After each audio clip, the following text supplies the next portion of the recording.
ഞങ്ങൾക്കെല്ലാവർക്കും കർത്താവ് യേശു ക്രിസ്തുവിൻ്റെ നാമത്തിൽ സ്നേഹവന്ദനത്തെ അറിയിക്കുന്നു. നമ്മൾ 1 കൊരിന്ത്യർ ലേഖനത്തിൽ നിന്നാണ് കഴിഞ്ഞ ദിവസം സംസാരിച്ചുകൊണ്ടിരുന്ന ഒന്ന് കൊരിന്ത്യർ ലേഖനം 15-ാം അധ്യായം. അതിൽ നമ്മൾ യേശുക്രിസ്തുവിൻ്റെ പുനരുത്ഥാനം എന്തുകൊണ്ട് നമ്മുടെ സുവിശേഷത്തിന് ഏറ്റവും പ്രധാനമാണ് എന്ന വിഷയത്തെക്കുറിച്ചാണ് നമ്മൾ സംസാരിച്ചത്. കർത്താവ് പുനരുത്ഥാനം ചെയ്തില്ലെങ്കിൽ നമ്മുടെ സുവിശേഷം വ്യർത്ഥം എന്ന് നമ്മൾ വായിച്ചു. ആ പുനരുത്ഥാനമാണ് നമുക്ക് എല്ലാവർക്കും പ്രത്യാശയുള്ളവരാക്കി നമ്മളെ മാറ്റുന്നത്. അത് നമ്മൾ കണ്ടു.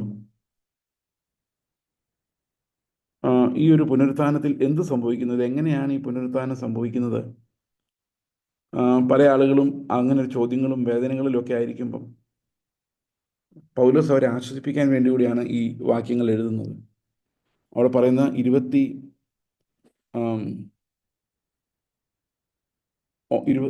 30-ാം വാക്യത്തിൽ പൗലോസ് ചോദിക്കുന്നു, ഈ പുനരുത്ഥാനം ഇല്ലെങ്കിൽ ഞങ്ങൾ പിന്നെ എന്തിനാണ് ഓരോ നിമിഷവും അപകടത്തിലാകുന്നത്? ഈ പുനരുത്ഥാനത്തിൻ്റെ പ്രത്യാശ ഇല്ലാത്തവരായിരുന്നു ഞങ്ങളെങ്കിൽ എന്തിനാണ് ഞങ്ങളുടെ ജീവനെ എങ്ങനെ ഏൽപ്പിച്ചു കൊടുക്കുന്നത്? നമുക്ക് എപ്പിക്യൂറിയൻസ് പറയുന്ന പോലെ തിന്നുക കുടിക്കുക നാളെ മരിക്കുമല്ലോ എന്ന് ചിന്തിച്ചാൽ പോരെ? പുനരുത്ഥാനം ഇല്ലെങ്കിൽ നമ്മൾ നീതിയെക്കുറിച്ച് പറയുന്നത് എന്തിനാണ്? ഒരാൾ നീതിമാനായിട്ട് ജീവിക്കുന്നതുകൊണ്ട് എന്താണ് കാര്യം? നിരീശ്വരവാദികളുടെ ഏറ്റവും വലിയ പ്രശ്നങ്ങളിലൊന്നാണ്, എന്തുകൊണ്ട് ഞാൻ നീതിയുള്ളവനായി ജീവിക്കണം? എന്തുകൊണ്ട് എനിക്ക് എൻ്റെ ഇഷ്ടങ്ങളെ ഗ്രാറ്റിഫൈ ചെയ്ത് ജീവിച്ചുകൂടാ? ഇത് കഴിഞ്ഞ് ഒന്നുമില്ലെങ്കിൽ, ഈ ലോകത്തിൽ ഞാൻ ജീവിക്കുന്നതിന് യാതൊരു അക്കൗണ്ടും കൊടുക്കാൻ ആരും ഇല്ലെങ്കിൽ, ഒരു നീതിയെക്കുറിച്ചും ഈ ലോകത്ത് നമ്മൾ നിർബന്ധിക്കാൻ പറ്റുകയില്ല. ഈ രാജ്യത്തിനെതിരെയുള്ള നിയമങ്ങൾ മാത്രമേ നിലവിൽ വരികയുള്ളൂ. ബാക്കി ഒരു മോറൽ ലോയും നമ്മുടെ മേൽ നിർബന്ധമായി വരാൻ സാധിക്കുകയില്ല. കാരണം മരിച്ചു കഴിഞ്ഞ ഒരു അക്കൗണ്ട് നമുക്ക് വെക്കേണ്ട കാര്യമില്ലെങ്കിൽ, ഈ നീതി എന്തിനു വേണ്ടി, എന്തിന് ഞാൻ ക്ഷമിക്കണം, എന്തിന് ഞാൻ എന്നെ ത്യാഗം സഹിക്കണം, എന്തിന് ഞാൻ പാവങ്ങളെ എൻ്റെ കാശ് എടുത്ത് കൊടുത്ത് പാവങ്ങളെ സഹായിക്കണം, ഇതിനൊന്നും ഒരു ഉത്തരവില്ല. ചെയ്തില്ലെങ്കിലും കുഴപ്പമൊന്നുമില്ല. കാരണം നമ്മൾ കിട്ടാവുന്ന ജീവിതം തിന്നുക, കുടിക്കുക, ആനന്ദിക്കുക, മരിക്കുക എന്നുള്ളൊരു എപ്പിക്യൂറിയനിസം, ആ ഒരു എപ്പിക്യൂറിയൻ ഫിലോസഫിയാണത്. ഇവിടെ നമ്മൾ ഇന്ത്യയിലുണ്ടായിരുന്നത് ചാർവാക്കാസ് എന്ന് പറയുന്നൊരു ഗ്രൂപ്പ് ഓഫ് ഹിന്ദുസ് അങ്ങനെ വിശ്വസിച്ചിരുന്നു. നമുക്ക് തിന്നാൻ, കുടിക്കാൻ, ആനന്ദിക്കാം, ഉള്ള കാലം എൻജോയ് ചെയ്ത് ജീവിക്കാം, മരിക്കാം. അപ്പോൾ ആരുടെയെങ്കിലും പണം അടിച്ചു മാറ്റിയാൽ അവിടെ ചോദിക്കാനും പറയാനും ആരും ഇല്ലാത്തതുകൊണ്ട് കുഴപ്പമില്ല. ആരും അറിഞ്ഞില്ലെങ്കിൽ പിടിച്ചില്ലെങ്കിൽ കുഴപ്പമില്ല. കാരണം ഈ ലോകത്ത് എങ്ങനെയും ജീവിക്കാമെന്ന് വരും. അതുകൊണ്ടാണ് പൗലോസ് പറയുന്നത്, ഈ സുവിശേഷം തന്നെ അർത്ഥമില്ലാതെ വരും.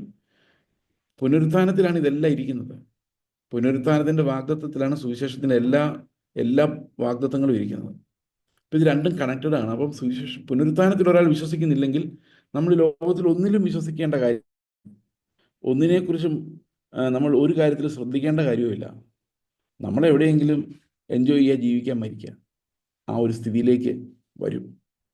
അതുകൊണ്ടാണ് പൗലോസ് പറയുന്നത്, നിങ്ങൾ ചതിക്കപ്പെടരുത്. നല്ല ചീത്ത കാര്യങ്ങൾ, ചീത്ത കൂട്ടുകെട്ടിനാൽ, ഇവിടെ എഴുതിയിരിക്കുന്ന bad company ruins good morals. അതായത് ഈ നീതി, ഇതെല്ലാം ഇങ്ങനെയുള്ള കാര്യങ്ങൾ കേട്ട് നിങ്ങൾ വശീകരിക്കപ്പെട്ടാൽ നിങ്ങളുടെ നന്മകൾ ഇല്ലാതായി പോകും. അതായത് റിസറക്ഷൻ എന്ന് പറയുന്ന പ്രോമിസിൽ നിങ്ങൾ അകന്നു പോയി കഴിഞ്ഞാൽ നിങ്ങളുടെ നന്മകൾ ഇല്ലാതായി മാറും എന്ന് ഈ വാക്യം പറയുന്നു. 34-ാം വാക്യം പറയുന്നു, wake up from your drunken stupor as is right and do not go on sinning. ഇരുട്ടിൻ്റെ പ്രവൃത്തികൾ അവസാനിപ്പിക്കുക. വീണ്ടും വീണ്ടും പാപം ചെയ്തുകൊണ്ടിരിക്കരുത്. ചില ആൾക്കാർക്ക് ദൈവത്തെക്കുറിച്ച് അറിവില്ല. അത് അവരുടെ ലജ്ജയ്ക്കായി ഞാൻ പറയുന്നു. അപ്പോൾ ദൈവത്തെക്കുറിച്ച് അറിവില്ലാത്തവർ, പുനരുത്ഥാനത്തെക്കുറിച്ച് നിശ്ചയമില്ലാത്തവർ, അവർ ഇമ്മോറാലിറ്റി ജീവിക്കുകയും കള്ളു കുടിച്ച് ആനന്ദിച്ച് ഈ ലോകത്തിൽ ജീവിക്കുന്ന ഒരു ഫിലോസഫിയിലേക്ക് അവർ പോവുകയും ചെയ്യും. നമുക്കറിയാം, വെസ്റ്റേൺ രാജ്യങ്ങളിൽ ആദ്യം ദൈവത്തെ നിഷേധിച്ച് നിരീശ്വരവാദികളായി. ഇപ്പോഴവിടെ മോറാലിറ്റി എല്ലാം തകർന്ന അവസ്ഥയിൽ, അതായത് ഹോമോസെക്ഷുവാലിറ്റി, ലെസ്ബിയൻസ്, ഇങ്ങനെ ദൈവത്തെ പേടിയില്ല. മരിച്ചു കഴിഞ്ഞാൽ ആരും ഉത്തരവാദിത്തം ചോദിക്കാനില്ല. നമ്മുടെ ജീവിതത്തിൻ്റെ അക്കൗണ്ടില്ല. എങ്ങനെയും ജീവിക്കാം, ബയോളജിക്കൽ ബീയിങ്സ് ആയിട്ട് ജീവിക്കുന്നു, മണ്ണിനോട് ചേരുന്നു. ഈ ഒരു തത്വം വരുമ്പോഴേക്കും ലൈഫ് നമുക്ക് ഇഷ്ടമുള്ള ജീവിച്ചാലും കുഴപ്പമില്ല എന്നൊരു ചിന്ത വരുന്നത് കൊണ്ട് മോറാലിറ്റി കെട്ടുപോകുന്നു, സന്മാർഗം കെട്ടുപോകുന്നു. അതുപോലെ തന്നെ പാപം ചെയ്യാൻ എല്ലാവർക്കും ലൈസൻസ് ആകുന്നു. അതുപോലെ ദൈവത്തെക്കുറിച്ചുള്ള പരിജ്ഞാനം അവരുടെ ഹൃദയത്തിൽ ഉണ്ടാകുന്നുമില്ല. ഞാൻ ചിലപ്പോഴൊക്കെ ഇങ്ങനെ ആലോചിച്ചിട്ടുണ്ട്, നമ്മൾ 70 അല്ലെങ്കിൽ 80 അല്ലെങ്കിൽ 100 എന്ന് വിചാരിച്ചോ, ഇതൊക്കെ കഴിഞ്ഞ് 1000 വർഷം ജീവിക്കും, ഞാൻ മരിക്കുകയില്ല എന്നൊരു പ്രോമിസ് എനിക്ക് കിട്ടിയാൽ, ആരോഗ്യത്തിലിരിക്കും, 1000 വർഷക്കാലം ആരോഗ്യത്തോടെ ഞാൻ ഇരിക്കുമെന്നൊരു വാക്ക് എനിക്ക് കിട്ടിയാൽ, അല്ലെങ്കിൽ എനിക്ക് എന്തെങ്കിലും ഒരു ഗ്യാരണ്ടി ഉറപ്പോ കിട്ടിയാൽ എന്നെ മാനസാന്തരപ്പെടുത്താൻ പറ്റില്ല. കാരണം 1000 വർഷം മുമ്പിലുണ്ടെങ്കിൽ മാനസാന്തരപ്പെടാൻ ഇഷ്ടം പോലെ സമയമുണ്ട്. നമുക്ക് ഈ ലൈഫ് എൻജോയ് ചെയ്യാൻ ഇഷ്ടം പോലെ സമയമുണ്ട്. അപ്പം അൺസർട്ടനിറ്റി എപ്പോൾ ഇത് സംഭവിക്കുന്ന അറിയാൻ വയ്യാത്തത് കൊണ്ട്, ഈ അൺസർട്ടനിറ്റി മുമ്പിൽ നിൽക്കുന്നതുകൊണ്ട് മാത്രമാണ് നമ്മൾ ഈ പാപികളായ മനുഷ്യൻ മാനസാന്തരപ്പെടുന്നത്, കർത്താവിലേക്ക് നോക്കുന്നത്. അതല്ലെങ്കിൽ മനുഷ്യർ പോക്കാണ്. അപ്പോൾ ശരിക്കും പറഞ്ഞാൽ മനുഷ്യൻ്റെ എല്ലാ പാപവും അന്നേരം വെളിയിൽ വരും. അതുകൊണ്ടാണ് കർത്താവ് ആദ്യം ഉൽപ്പത്തി പറയുന്ന മനുഷ്യരുടെ പാപം കൂടുന്നത് കൊണ്ട് ഇവരെ ഏജ് ലിമിറ്റ് ചെയ്യുക എന്ന് കർത്താവ് തീരുമാനിക്കാൻ തന്നെ കാരണം അതാണ്. അപ്പം മരണമില്ലാത്തൊരവസ്ഥ ഉണ്ടായി കഴിഞ്ഞാലുള്ള അവസ്ഥ എന്തായിരിക്കും? നമ്മളിൽ യാതൊരു മൊറാലിറ്റി ഉണ്ടാവില്ല. അതുപോലെയാണ് നമ്മൾ മരിച്ചു പോകും പെട്ടെന്ന് എന്ന് പറഞ്ഞ അൺസർട്ടനിറ്റി നമ്മുടെ ഉള്ളിലേക്ക് വരുമ്പോൾ ഇതേ പ്രോബ്ലം ഉണ്ട്. അതായത് അത് കഴിഞ്ഞൊന്നുമില്ല എന്ന് ചിന്തിച്ചാൽ ഇതേ പ്രോബ്ലം തന്നെയാണ്. അത് കഴിഞ്ഞൊന്നുമില്ലെന്ന് ചിന്തിച്ചാലും നമ്മൾ ഓരോ മിനിറ്റിലും ഫുള്ളായിട്ട് ജീവിക്കണം എന്ന ഒരു ചിന്ത മാത്രമേ നമ്മുടെ ഉള്ളിൽ ഉണ്ടാവുകയുള്ളൂ. അതേസമയത്ത് യഥാർത്ഥത്തിൽ മരണ ഭയത്തിൽ നമ്മൾ കർത്താവിനാൽ വിടുവിക്കപ്പെടുമ്പോൾ, പുനരുത്ഥാനത്തെക്കുറിച്ചുള്ള വാഗ്ദാത്തം നമുക്ക് ലഭിക്കുമ്പോഴാണ് ഈ മൊറാലിറ്റിക്ക് അർത്ഥമുണ്ടാകുന്നത്. എന്തുകൊണ്ട് നമ്മൾ വിശുദ്ധ ജീവിതം നയിക്കണം എന്നുള്ളതിന് ഒരു ഉത്തരവുണ്ടാകുന്നത്, എന്തുകൊണ്ട് ദൈവത്തിൽ വിശ്വസിക്കണം എന്നുള്ളതിന് ഉത്തരവുണ്ടാകുന്നത്. സങ്കീർത്തനത്തിൽ പറയുന്ന പോലെ, എന്നെ രക്ഷിക്കാൻ അവന് ശക്തി ഉള്ളതിനാൽ ഞാൻ അവനെ ഭയപ്പെടുന്നു എന്നാണ്. നരകത്തിലിടാൻ ശക്തി ഉള്ളതുകൊണ്ടല്ല, എന്നെ രക്ഷിക്കുവാൻ അവന് ശക്തി ഉള്ളതിനാൽ ഞാൻ അവനെ ഭയപ്പെടുന്നു. അപ്പോൾ ദൈവത്തിൻ്റെ പരിജ്ഞാനം ഇല്ലാതിരിക്കുന്ന ആളുകളെ സംബന്ധിച്ചാണ് ഈ വാക്കുകൾ പറയുന്നത്. ഇനി എന്താണ് പുനരുത്ഥാനം എന്ന് നമുക്ക് ശ്രദ്ധിക്കാം. അത് 35-ാം വാക്യം മുതലാണ് ദ റിസറക്ഷൻ ബോഡി, എങ്ങനെയുള്ള ഒരു ശരീരമായിരിക്കുമെന്ന് പറയുന്നത്. But someone will ask, how are the dead raised, what kind of body do they come. അപ്പോൾ ആൾക്കാർ ചോദിക്കുന്നൊരു ചോദ്യം ഇതാണ്. നമുക്ക് വേണേൽ ചോദിക്കാം, നമ്മൾ മരിക്കുന്നു, മണ്ണിനടിയിൽ നമ്മളെ വെക്കുന്നു, നമ്മളവിടെ അരിഞ്ഞ് ഇല്ലാതാകുന്നു, പൊടിയോട് പൊടിയായി ചേരുന്നു. പിന്നെ എവിടെ നിന്ന് ആര് പുനരുത്ഥാനം ചെയ്യാനാണ്? എത്രയോ നാളുകളായി എവിടെയെല്ലാം ആൾക്കാർ മരിക്കുന്നു. വെള്ളത്തിൽ മരിക്കുന്നു, ആകാശത്ത് മരിക്കുന്നു, സ്പേസിൽ കിടന്ന് മരിക്കുന്നു, ഹിമാലയത്തിന് മുകളിൽ മരിക്കുന്നു, പൊടിഞ്ഞു പോകുന്നു, കത്തിച്ചു കളയുന്നു. ഇവരൊക്കെ എവിടെ നിന്ന് പുനരുത്ഥാനം ചെയ്യും? എങ്ങനെയാണ് ഈ മരിച്ച ആൾക്കാർ എഴുന്നേറ്റ് വരുന്നത്? അപ്പോൾ പൗലോസ് പറയാണ്, വിതയ്ക്കുന്ന അതേ സാധനമല്ല കൊയ്യുന്നത്. വിതയ്ക്കുന്ന അതേ സാധനമല്ല കൊയ്യുന്നത്. കാരണം വിതയ്ക്കുന്നത് ബലഹീനതയിലാണ്, ഒരു വിത്താണ്. എന്നാൽ ഉണ്ടായി വരുന്നത് ഒരു കതിരാണ്, ഒരു ചെടിയാണ്. അപ്പോൾ വിതയ്ക്കുന്ന അതേ സാധനമല്ല ഉണ്ടായി വരുന്നത്. അതുപോലെ നമ്മൾ എന്താണോ മണ്ണിലേക്ക് ഇടുന്നത്, അതേ ശരീരമല്ല എഴുന്നേറ്റ് വരുന്നത്. അതിൽ നിന്ന് തേജസ്സുള്ള ഒരു പുതിയ ഒന്ന് ഉണ്ടായാണ് വരുന്നത്. അപ്പോൾ നമ്മുടെ ശരീരത്തിൻ്റെ ഭാഗമായിരുന്ന പൊടികൾ ലോകത്തിൽ എവിടെയായിരുന്നാലും അതെല്ലാം ഒരു ഗ്ലോറിഫൈഡ് ലെവലിൽ തിരിച്ചു കൊണ്ടുവരാൻ ദൈവത്തിന് സാധിക്കും. കടലിലായാലും കരയിലായാലും നമ്മുടെ ദേഹം പൊടിഞ്ഞ് മണ്ണോട് മണ്ണായാലും ആ മണ്ണിൻ്റെ തരിയിൽ നിന്ന് പുതിയതൊന്ന്, അതായത് ആ തരിയിൽ നിന്ന് തന്നെ അതുപോലെ അല്ലാത്ത ജീവൻ്റെ തുടിപ്പുള്ള നിത്യതയുള്ള ഒരു ശരീരത്തെ ഉളവാക്കുവാൻ ദൈവത്തിന് സാധിക്കും. അപ്പോൾ പുനരുത്ഥാനം എന്ന് പറയുന്നത് വലിയൊരു മിസ്റ്ററിയാണ്. നമ്മളെ എല്ലാവരെയും ഫ്രോസൺ ചെയ്ത് പഴയ ചില ആൾക്കാരെ കിടത്തിയേക്കുന്ന പോലെ കിടത്തുമായിരുന്നെങ്കിൽ എഴുന്നേറ്റ് പോകുന്ന സങ്കല്പിക്കാൻ എളുപ്പമുണ്ടായിരുന്നു. ഇതിപ്പം 20 നൂറ്റാണ്ട് മുമ്പൊക്കെ മരിച്ച ശിഷ്യന്മാരും വിശുദ്ധന്മാരും ഒക്കെ അവരുടെ പൊടി പോലും ഈ ദേശത്തെങ്ങും, അവരുടെ അസ്ഥിയുടെ ഒരു പൊടി പോലും കാണുകയില്ല. പക്ഷെ അവരെക്കുറിച്ചും ദൈവത്തിൻ്റെ ആത്മാവ് പറയുന്ന, അവരെവിടെയെല്ലാം ഉണ്ടോ, അവരുടെ അംശങ്ങൾ എവിടെയെല്ലാം വിതറപ്പെട്ടിരിക്കുന്നു, അവിടെ നിന്നെല്ലാം ഇത് തിരിച്ചു വിളിക്കുവാൻ ദൈവത്തിന് കഴിയുമെന്നാണ്. അപ്പോൾ വിതയ്ക്കുന്ന അതേ ശരീരമല്ല തിരിച്ചു വരുന്നത്, ഗ്ലോറിഫൈഡ് ആയിട്ടുള്ളൊരു ബോഡിയാണ് തേജസ്സിൽ എഴുന്നേൽക്കുന്നത്. അതുകൊണ്ട് മണ്ണിനടിയിൽ കുഴിച്ചിട്ടാലും കത്തിച്ചു കളഞ്ഞാലും ലോകത്തിൽ എവിടെ കൊണ്ടുപോയി എന്ത് ചെയ്താലും ഈ പൊടിയെല്ലാം മടങ്ങി വന്ന് അത് തേജസ്സോടെ ഒരു പുതിയ ശരീരമായി, പഴയതല്ല പുതിയൊരു ശരീരമായിട്ട് ഇതേ പൊടി രൂപാന്തരപ്പെടുമെന്ന് നമ്മൾ ഈ വേദപുസ്തകത്തിൽ നിന്ന് മനസ്സിലാക്കാം. അപ്പോൾ ദൈവം തിരഞ്ഞെടുക്കുന്ന ഒരു ശരീരം നമുക്ക് അവൻ തരുന്നതാണ്. But God gives it A body as he has chosen. ഈ മണ്ണിലെ വിത്തിൻ്റെ കാര്യമാണ് പറയുന്നത്. അപ്പം മണ്ണിൻ്റെ വിത്ത് വിതയ്ക്കുമ്പോൾ ദൈവം തിരഞ്ഞെടുക്കുന്ന ഒരു ശരീരം ആ വിത്തിന് ലഭിക്കുന്നു. അതുപോലെ തന്നെ നമ്മളും അങ്ങനെ തന്നെയാണ്. നമുക്കും ദൈവം ഒരു ശരീരത്തെ നൽകുന്നു. ആ മനസ്സിന് വസിക്കാൻ പറ്റിയൊരു ശരീരത്തെ, തേജസ്സുള്ളൊരു ശരീരത്തെ ദൈവം നൽകുന്നു. അതിനെയാണ് നമ്മൾ റിസറക്ഷൻ അല്ലെങ്കിൽ മരിച്ചവരുടെ പുനരുത്ഥാനം എന്ന് പറയുന്നത്. ഓക്കെ, അപ്പോൾ എല്ലാ ഫ്ലഷും ഒരുപോലെ അല്ല നമുക്കറിയാം. എല്ലാ ഹെവൻലി ബോഡീസും ഒരുപോലെയല്ല. ഇത് ഈ മരിച്ചാൽ എന്ത് സംഭവിക്കും എന്നുള്ളൊരു ടോപ്പിക്ക് നമ്മൾ ഓൾറെഡി യൂട്യൂബിലുണ്ട്. അതുകൊണ്ടാണ് ഞാനിത് വിശദീകരിക്കാതെ പോകുന്നത്. അത് വേണമെങ്കിൽ ഒന്നും കൂടെ പോസ്റ്റ് ചെയ്യാം. കാരണം what happens when A person dyes, മരിക്കുമ്പോൾ എന്ത് സംഭവിക്കും എന്നുള്ളൊരു ക്വസ്റ്റ്യൻ അവിടെ ഉണ്ട്. ഓക്കെ, അപ്പോൾ ഉന്നതമായതും ഭൂമിയിലുള്ളതും വ്യത്യസ്തമായ തേജസ്സുകൾ ഉള്ളവയാണ് എന്ന് ഇവിടെ കാണാം. അപ്പോൾ ഭൂമിയിലുള്ളതിൻ്റെ തേജസ് പോലെ അല്ല സ്വർഗത്തിലുള്ളതിൻ്റെ തേജസ്. അപ്പോൾ ഓരോ തേജസ്സിനും ഓരോ സ്വർഗത്തിലുള്ളതിനെല്ലാത്തിനും തമ്മിൽ തമ്മിൽ വ്യത്യാസമുണ്ട്. ഒന്നും വേറൊന്നു പോലെ അല്ല എന്ന് നമ്മൾ മനസ്സിലാക്കേണ്ടത് ആവശ്യമാണ്. അപ്പോൾ ഈ മണ്ണ്, ഈ ശരീരം പോയല്ലോ എന്ന് വിചാരിച്ച് നമ്മൾ ബുദ്ധിമുട്ടേണ്ട, വിഷമിക്കേണ്ട. അതിൽ നിന്നൊരു പുതിയ തേജസ്സുള്ള ഒന്നിനെ ഉൽപ്പാദിപ്പിക്കുവാൻ ദൈവത്തിന് കഴിയും. ഓക്കെ, അപ്പോൾ ഇവിടെ പറയുന്നത്, മൂടാ, നീ വിതയ്ക്കുന്നത് ചത്തില്ല എങ്കിൽ ജീവിക്കുന്നില്ല. നീ വിതയ്ക്കുന്നത് ഉണ്ടാകുവാനുള്ള ശരീരമല്ല. അല്ലേ? വിതയ്ക്കുന്നത് ഉണ്ടാകാനുള്ള ശരീരമാണോ? അല്ല, പുതിയൊരു ശരീരമാണ്. ആ പഴയ വിത്തല്ല ഉണ്ടായി വരുന്നത്, പുതിയൊരു ശരീരമാണ് ഉണ്ടായി വരുന്നത്. ദൈവമോ തൻ്റെ ഇഷ്ടം പോലെ അതിന് ഓരോ ശരീരവും ഒരു വിത്തിന് അതതിൻ്റെ ശരീരവും കൊടുക്കുന്നു. സകല മാംസവും ഒരുപോലുള്ള മാംസമല്ല. മനുഷ്യരുടെ മാംസം വേറെ, കന്നുകാലികളുടെ മാംസം വേറെ, പക്ഷികളുടെ മാംസം വേറെ, മത്സ്യങ്ങളുടെ മാംസം വേറെ. അതുപോലെ തന്നെ സ്വർഗീയ ശരീരങ്ങളും ഭൗമശരീരങ്ങളുമുണ്ട്. അപ്പം തേജസ്സിനെ കുറിച്ച് പറയാനും ശരീരത്തിൻ്റെ ഘടനയെക്കുറിച്ച് പറയാനും വേണ്ടിയാണ് പൗലോസ് ഈ കാര്യങ്ങൾ പറയുന്നത്. മരിച്ചവരുടെ പുനരുത്ഥാൻ അവണ്ണം തന്നെ ദ്രവത്വത്തിൽ വിതയ്ക്കപ്പെടുന്നു, അദ്രവത്വത്തിൽ ഉയർക്കുന്നു. ഇപ്പം നമ്മളൊരു ചെടിയുടെ വിത്ത് വിതയ്ക്കുമ്പോൾ ആ ചെടിയുടെ വിത്ത് എങ്ങനെ വന്ന് വീഴുന്നു, ആ വിത്ത് നമുക്ക് പിന്നെ തിരിച്ചു കിട്ടില്ല.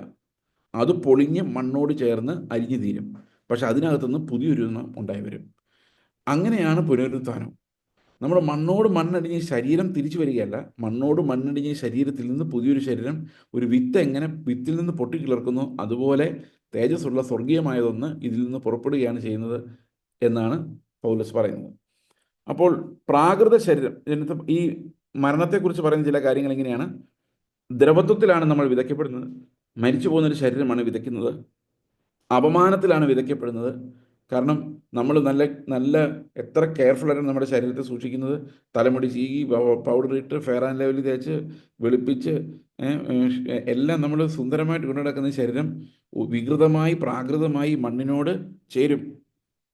ആ പ്രാകൃത ശരീരം അപമാനത്തിൽ വിതയ്ക്കപ്പെടും. അപ്പോൾ ഒരു സൗന്ദര്യം കാണുകയില്ല.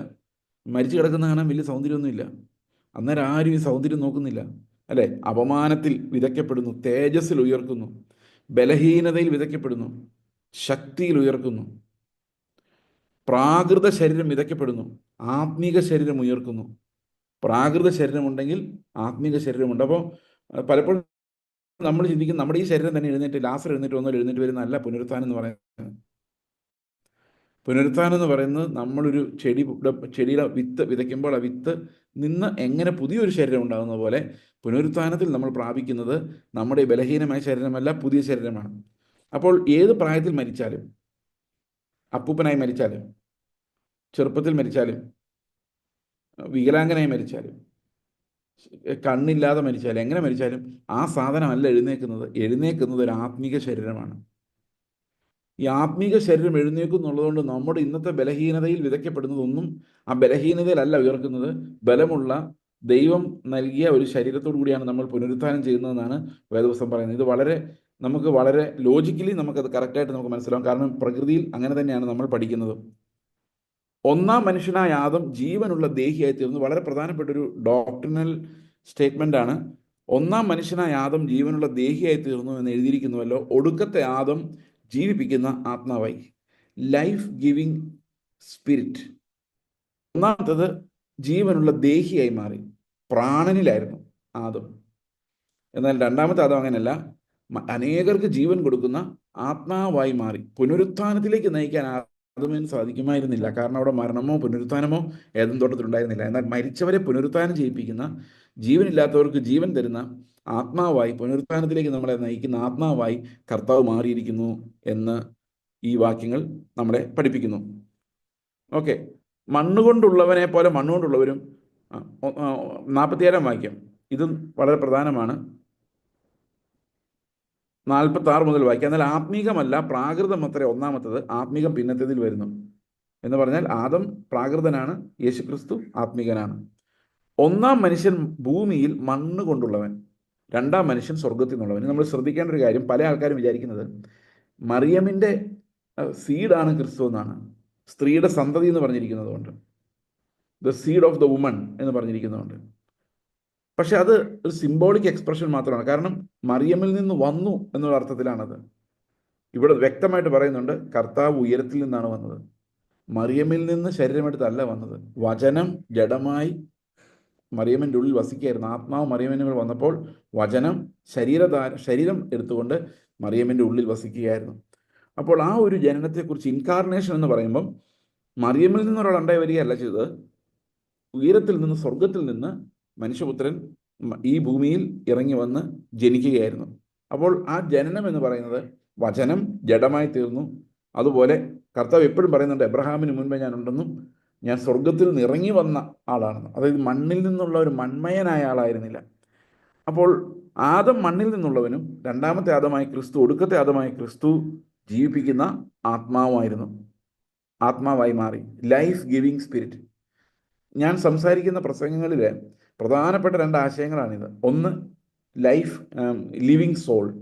ആദം ഒരു ജീവനുള്ള ദേഹിയായി മാറി. രണ്ടാമത് നമ്മൾ മനസ്സിലാക്കേണ്ടത്, ക്രിസ്തുവിൻ്റെ ജീവൻ ആത്മാവ് ജീവിപ്പിക്കുന്നു. The spirit of God, the spirit of Christ gives us his life. അവൻ്റെ ആത്മാവ് നമുക്ക് അവൻ്റെ ജീവനെ നൽകുന്നു. ജീവിപ്പിക്കുന്ന ആത്മാവായി യേശുക്രിസ്തു മാറിയിരിക്കുന്നു. ആ ആത്മാവ് നമുക്ക് ജീവൻ നൽകുന്നു. The Lord has become a living spirit. Okay, ജീവിപ്പിക്കുന്ന ആത്മാവായി മാറി. ഒടുക്കത്തെ ആദം ജീവിപ്പിക്കുന്ന ആത്മാവായി. അപ്പോൾ ക്രിസ്തുവിൻ്റെ ജീവൻ നമുക്ക് തരുന്ന, ആത്മീക ജീവൻ നമുക്ക് തരുന്ന രണ്ടാമത്തെ ആദം അല്ലെ ഒടുക്കത്തെ ആദമിനെ കുറിച്ചാണ് ഇവിടെ നമ്മൾ വായിക്കുന്നത്. നമ്മൾ ഈ ലോകത്ത് 48-ാം വാക്യത്തിൽ പറയുന്നു, മണ്ണുകൊണ്ടുള്ളവനെ പോലെ മണ്ണുകൊണ്ടുള്ളവരും സ്വർഗീയനെ പോലെ സ്വർഗീയന്മാരുമാകുന്നു. അപ്പോൾ 2 ശരീരങ്ങളെക്കുറിച്ച് നമ്മൾ ചിന്തിച്ചു കഴിഞ്ഞാൽ, മണ്ണിൽ നിന്നെടുത്തവരെല്ലാം മണ്ണിൻ്റെ പ്രതിമ ധരിക്കുന്നു, സ്വർഗീയമായി വീണ്ടും ജനിച്ചവരെല്ലാം സ്വർഗീയനായവൻ്റെ പ്രതിമ ധരിക്കുന്നു. അപ്പോൾ ഈ പ്രതിമ ധരിക്കുക, അതായത് ക്രിസ്തുവിൻ്റെ പ്രതിമയെ ധരിക്കുക എന്ന് പറയുന്നത് നമ്മുടെ എല്ലാവരുടെയും ജീവിതത്തിൽ ഓരോ നിമിഷവുമുള്ളൊരു വിളിയാണ്. കാരണം നമ്മൾ തേജസ്കരിക്കപ്പെടുന്നത് ആ ക്രിസ്തുവിൻ്റെ പ്രതിമ, ആ പ്രതിരൂപം, ആ പ്രതിമയോട് അനുരൂപമായിക്കൊണ്ടാണ്. അതുകൊണ്ട് ഒരു കാരണവശാലും സ്വർഗീയമായ ആ പ്രതിമയില്ലാത്ത ഒരാൾ പോലും സ്വർഗത്തിൽ കാണുകയില്ല. അപ്പം നമുക്ക് എല്ലാവർക്കും സ്വർഗീയൻ്റെ പ്രതിമ ലഭിക്കും. Because the spirit has given us life. ദൈവത്തിൻ്റെ ആത്മാവ് നമുക്ക് ജീവനെ നൽകിയിരിക്കുന്നു. അപ്പോൾ വിശ്വാസത്തിൽ മരിക്കുന്നവരെ സംബന്ധിച്ച് നമ്മൾ പറയുന്നത്, അവർ സ്വർഗീയൻ്റെ പ്രതിമ ധരിക്കുന്നു. They become spiritual beings. Spiritual ശരീരമുള്ളവരായി ദൈവത്തോടൊപ്പം ദൈവത്തിൻ്റെ, ക്രിസ്തുവിൻ്റെ നല്ല ദാനങ്ങളെ അനുഭവിക്കുവാൻ തക്കതായ ഉന്നതമായ ആ എക്സിസ്റ്റൻസിലേക്ക് അവർ പോകുന്നു.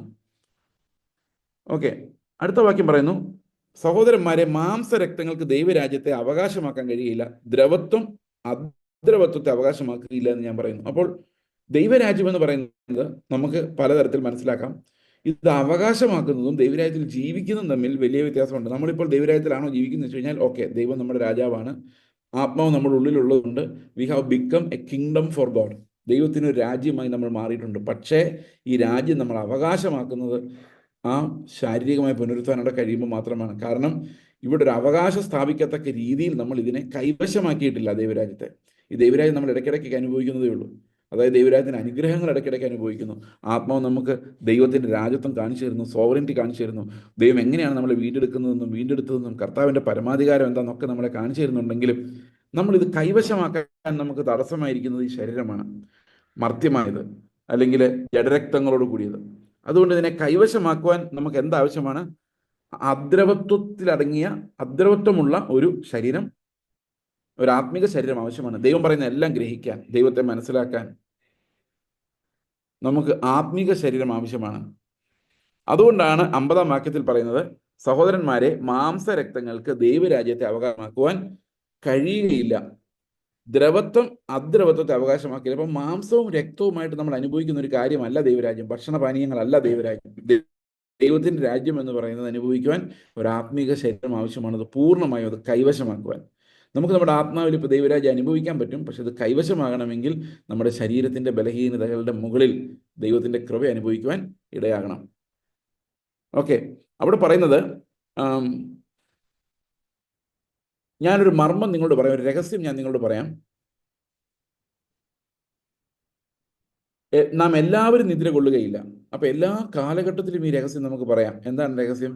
നാം എല്ലാവരും നിദ്ര കൊള്ളുകയില്ല, എന്നാൽ അന്ത്യകാഹള നാദത്തിങ്കൽ പെട്ടെന്ന് കണ്ണുമിക്കുന്നതിനിടയിൽ നാം എല്ലാവരും രൂപാന്തരപ്പെടും. കാഹളം ധ്വനിക്കും, മരിച്ചവർ അക്ഷയരായി ഉയർക്കുകയും നാം രൂപാന്തരപ്പെടുകയും ചെയ്യും. എപ്പോഴാണ് നമ്മൾ ഉയർത്തെഴുന്നേൽക്കുന്നത്? അന്ത്യകാഹളത്തിലാണ്. when that final trumpet is sounded. നാം എല്ലാവരും നിദ്ര കൊള്ളുകയില്ല, എന്നാൽ അന്ത്യകാഹളനാദത്തിങ്കൽ when that final trumpet is blown, ആ സമയത്താണ് നമ്മളെല്ലാവരും ഒരൊറ്റ സെക്കൻഡിനുള്ളിൽ രൂപാന്തരപ്പെടുന്നത്. ഇതിനിടയിലൊന്നുമല്ല. Okay, when that final trumpet is sounded. Okay, മരിച്ചവർ അക്ഷയരായി ഉയർക്കുകയും നാം രൂപാന്തരപ്പെടുകയും ചെയ്യും. അപ്പോൾ അത് എന്നാണ് സംഭവിക്കുന്നത്? When that final trumpet is blown. Okay, 53-ാം വാക്യം പറയുന്നു, ഈ ദ്രവത്വമുള്ളത് അദ്രവത്വത്തെയും ഈ മർത്യമായത് അമർത്യതയെയും ധരിക്കണം. അപ്പോൾ ആ കാഹളനാദം കേൾക്കുന്നത് വരെ എല്ലാം തീർന്നു. ആ കാഹളനാദം കേൾക്കുന്നത് വരെ, ദ ഫൈനൽ സൗണ്ട് നമ്മൾ കേൾക്കുന്നവരെ നമ്മുടെ മണ്ണിനടിയിൽ ആയിരിക്കും, ആ ഒരു ദ്രവത്വത്തിൽ ആയിരിക്കുമെന്ന് ഈ വാക്യം നമ്മളെ പഠിപ്പിക്കുന്നു. എന്നാൽ എപ്പോഴാണോ ആ കാഹളനാദം നമ്മൾ കേൾക്കുന്നത്, അപ്പോൾ നമ്മൾ അക്ഷയരായി ഉയർത്തെഴുന്നേൽക്കുമെന്ന് ഈ വാക്യം നമ്മളെ പഠിപ്പിക്കുന്നു. ഈ ദ്രവത്വമുള്ളത് അദ്രവത്വത്തെയും ഈ മർത്യമായത് അമർത്യത്വത്തെയും ധരിക്കണം. അപ്പോൾ ഇന്ന് നമ്മൾ മരിച്ചു പോകുന്ന, നശിച്ചു പോകുന്ന കാണുന്ന ഈ കാര്യങ്ങൾ അമർത്യതയെ ധരിക്കുന്ന അവസ്ഥയിലേക്ക് നമ്മൾ പോകും. ഈ ദ്രവത്വമുള്ളത് അദ്രവത്വത്തെയും ഈ മർത്യമായത് അമർത്യതയും ധരിക്കുമ്പോൾ മരണം നീങ്ങി ജയം വന്നിരിക്കുന്നു എന്ന് എഴുതിയിരിക്കുന്ന വചനം നിവൃത്തിയാകും. ഇതെല്ലാം നമ്മൾ വായിക്കുന്ന ഒരാൾ മരിച്ചു കിടക്കുമ്പോഴാണ്.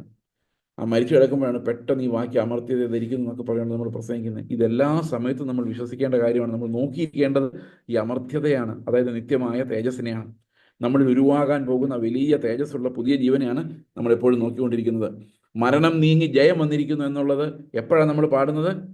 അന്ന് നമ്മൾ തേജസ്കരിക്കപ്പെടുമ്പോൾ നമ്മളെല്ലാവരും ഒന്നിച്ച് പാടുന്നൊരു പാട്ടാണ് മരണം നീങ്ങി ജയം വന്നിരിക്കുന്നു എഴുതിയിരിക്കുന്ന വചനം അന്ന് നിവൃത്തിയാകും. മരണം എന്നേക്കുമായി നീങ്ങിപ്പോകും. Physical death and the pain of the death will be removed for ever. ഹേ മരണമേ, നിന്റെ ജയം എവിടെ? ഹേ മരണമേ, നിന്റെ വിഷമുള്ള എവിടെ? നിനക്ക് മറ്റുള്ളവരെ കൊന്നുകളയാനുള്ള, അല്ലെങ്കിൽ അതിനെ ദംശിക്കാനുള്ള, പാപത്തിൽ കുരുക്കാനുള്ള ശക്തി ഉണ്ടായിരുന്നു ഈ മരണത്തിന്, മരണഭയത്തിന്. ഇപ്പോൾ ആ വിഷം നഷ്ടപ്പെട്ടിരിക്കുന്നു. അതിന് വിഷമില്ല. എന്നെ നരകത്തിൽ തള്ളിയിടാനുള്ള വിഷം മരണത്തിനില്ല. നേരത്തെ മരണത്തിനൊരു വിഷമുണ്ടായിരുന്നു. ആ മരണം കടിക്കുന്ന ആൾക്കാർ, മരണം പിടിക്കുന്ന ആൾക്കാരെല്ലാം നരകത്തിലോട്ട് പോവുകയായിരുന്നു. അതായിരുന്നു എൻ്റെ വിഷം. പെർമനൻ്റ് ഡെത്തിലേക്ക് പോവുകയായിരുന്നു. ആ വിഷം നിത്യമായി നശിപ്പിക്കുന്ന ഒരു വിഷം ഈ മരണത്തിനുണ്ടായിരുന്നു. എന്നാൽ കർത്താവിൻ്റെ ക്രൂശ് മരണത്തോടു കൂടി ആ വിഷമുള്ള തകർക്കപ്പെട്ടിരിക്കുന്നു. മരണം നമുക്കൊരു വാതിൽ മാത്രമാണ് നിത്യതയിലേക്ക് പ്രവേശിക്കുവാൻ. അതിന് നമ്മളെ ഭയപ്പെടുത്തുവാനോ നമ്മളെ അടിമകളാക്കുവാനോ നമ്മളെ നശിപ്പിച്ച് കളയാനുള്ള അധികാരം ഇന്ന് മരണത്തിനില്ല. ഹേ മരണമേ, നിന്റെ ജയം എവിടെ? ഈ വിഷമുള്ളുകൊണ്ട് എന്നെ ഉപദ്രവിക്കുവാൻ നിനക്ക് സാധിക്കുകയില്ല, കാരണം എൻ്റെ വാഗ്ദത്തം കർത്താവിൻ്റെ അടുത്ത് സ്ഥിരമാക്കപ്പെട്ടിരിക്കുന്നു. അപ്പോൾ ഇതാണ് യഥാർത്ഥ ജയം എന്ന് പറയുന്നത്. എന്താണെന്ന് ചോദിച്ചു കഴിഞ്ഞാൽ, യഥാർത്ഥ ജയം നാം കർത്താവിൻ്റെ മരണം, കർത്താവിൻ്റെ പുനരുത്ഥാനം, അതിലേക്ക് നോക്കി ഈ മരണത്തെ ജയിക്കുന്നതാണ്. തേജസ്സിലേക്ക് നമ്മൾ പോകുവാനുള്ള ദൈവത്തിൻ്റെ വിളിയുടെ ആ നിത്യമായ കോളിങ്ങിലേക്ക് നമ്മൾ എത്തുന്നതാണ്. നമ്മുടെ ഹൃദയത്തിൽ ആ ഒരു തേജസ്സിൻ്റെ ആഗ്രഹം ഉണ്ടാകുന്നതാണ്. അപ്പോൾ നമ്മളെ തോൽപ്പിക്കുവാൻ മരണഭയത്തിനോ മരണത്തിൻ്റെ അധികാരത്തിനോ കഴിയുകയില്ല. ഇതെപ്പോൾ വേണമെങ്കിലും നമുക്ക് സംഭവിക്കാം. പക്ഷെ പുനരുത്ഥാനം സംഭവിക്കുന്നത് കർത്താവിൻ്റെ അന്ത്യകാഹളനാദത്തിങ്കൽ മാത്രമാണ്. നമ്മൾ അതിനു മുമ്പ് ശാരീരികമായ മരണം അനുഭവിക്കാം. ആ സമയത്ത് നമ്മൾ ഓർക്കുന്ന ഒരു കാര്യം, this is not the end, this is not a dismissal into hell. We are going to receive that glory one day when the trumpet is sounded. Okay, ഇതെന്തിനാണ് ഇങ്ങനെയൊക്കെ പറയുന്നത്? അതിനൊരു കാരണമുണ്ട്. എന്തിനാണ് പൗലോസ് ഇത്രയും ഉറച്ച് ഈ പ്രത്യാശയെക്കുറിച്ചും തേജസ്സിനെ കുറിച്ചും ഒക്കെ സംസാരിക്കുന്നതെന്ന് ചോദിച്ചു കഴിഞ്ഞാൽ, അതിൻ്റെ കാരണം ഇവിടെ പറയുന്നത്, അതിൻ്റെ ലാസ്റ്റ് വാക്യങ്ങൾ നമ്മൾ വായിക്കുമ്പോൾ, നമ്മുടെ കർത്താവായ യേശുക്രിസ്തു മുഖാന്തരം നമുക്ക് ജയം തരുന്ന ദൈവത്തിന് സ്തോത്രം. കാരണം യേശുക്രിസ്തു മുഖാന്തരമാണ് നമുക്ക് ഈ പുനരുത്ഥാനം ഉണ്ടാകുന്നത്. ക്രിസ്തു കാരണമാണ്. Christ is the centre, is the author of our salvation. അടുത്തത്, ആകയാൽ പ്രിയ സഹോദരന്മാരെ, നിങ്ങൾ ഉറപ്പുള്ളവരും കുലുങ്ങാത്തവരും. അപ്പോൾ എപ്പോഴും വേദപുസ്തകം നമ്മളെ പഠിപ്പിക്കുന്ന ഒരു കാര്യം, എല്ലാ സമയത്തും നമ്മൾ ഉറപ്പുള്ളവരും എല്ലാ സമയത്തും നമ്മൾ കുലുങ്ങാത്തവരുമായിരിക്കണം എന്നുള്ളതാണ്. പ്രത്യാശ നഷ്ടപ്പെട്ടു പോകുന്ന ഒരവസ്ഥ ഉണ്ടാകരുത്. വിശ്വാസം നഷ്ടപ്പെട്ടു പോകുന്ന ഒരവസ്ഥ ഉണ്ടാകരുത്. പലപ്പോഴും ആൾക്കാർ പറയാറുണ്ട്, അവിശ്വാസമുള്ളൊരു ദുഷ്ടഹൃദയം ഉണ്ടായിക്കഴിഞ്ഞാൽ നമ്മൾ തള്ളപ്പെട്ടു പോകും. ഈ അവിശ്വാസമുള്ള ദുഷ്ടഹൃദയം എങ്ങനെ ഉണ്ടാകുന്നത്? ദൈവം നമ്മളെ കൈവിടും എന്ന് പ്രസവിക്കുമ്പോഴാണ് അവിശ്വാസം ഉണ്ടാകുന്നത്. അതായത് പല ആൾക്കാർക്കും ഇപ്പം ദൈവം എന്നെ കൈവിട്ടോ എന്ന് അറിയില്ലാത്ത അവസ്ഥയാണ്. അപ്പോൾ അവരെ സംബന്ധിച്ച് അവർക്ക് വിശ്വാസം പോവാം. വിശ്വാസം എങ്ങനെയാണ് പോകുന്നത്? ഭയപ്പെടുത്തുമ്പോഴാണ്, മരണഭയം കൊണ്ടിടുമ്പോഴാണ്. ഇന്ന് പല പ്രസംഗങ്ങളും മരണഭയമാണ് കൊണ്ടിടുന്നത്, വിശ്വാസം തകർക്കാൻ വേണ്ടി. എന്നിട്ട് പറയാണ്, തകർന്നാൽ നശിച്ചു പോകും. ഇവർ തന്നെയാണ് തകർക്കുന്നത്. വിശ്വാസം വർദ്ധിപ്പിക്കാനാണ് നമ്മൾ പ്രസംഗിക്കുന്നത്, പ്രത്യാശയെ ഉറപ്പിക്കാനാണ് പ്രസംഗിക്കുന്നത്. അല്ല, ഇങ്ങനെ ഇന്ന് നീ കർത്താവ് വന്ന് സ്വർഗത്തിൽ പോവോ, ഈ കണക്കിനാണെങ്കിൽ ആരും പോവില്ല എന്ന് പറയുമ്പോൾ ബാക്കിയിരിക്കുന്നവൻ്റെ വിശ്വാസം പോയി. സ്റ്റേജിലിരുന്ന് വിശ്വാസം പൊളിച്ചു കളഞ്ഞുകൊണ്ടിരിക്കുകയാണ്. ഇവിടെ പൗലോസ് എന്താ പറയുന്നത്? നിങ്ങൾ ഉറപ്പുള്ളവരും കുലുങ്ങാത്തവരും. അതായത് എന്തിനെക്കുറിച്ച് ഉറപ്പുള്ളവർ? തേജസ്സിൻ്റെ പ്രത്യാശയുള്ളവർ, അതിനെക്കുറിച്ച് ഒരു സംശയവുമില്ലാതെ ഉറപ്പുള്ളവരും കുലുങ്ങാത്തവരും.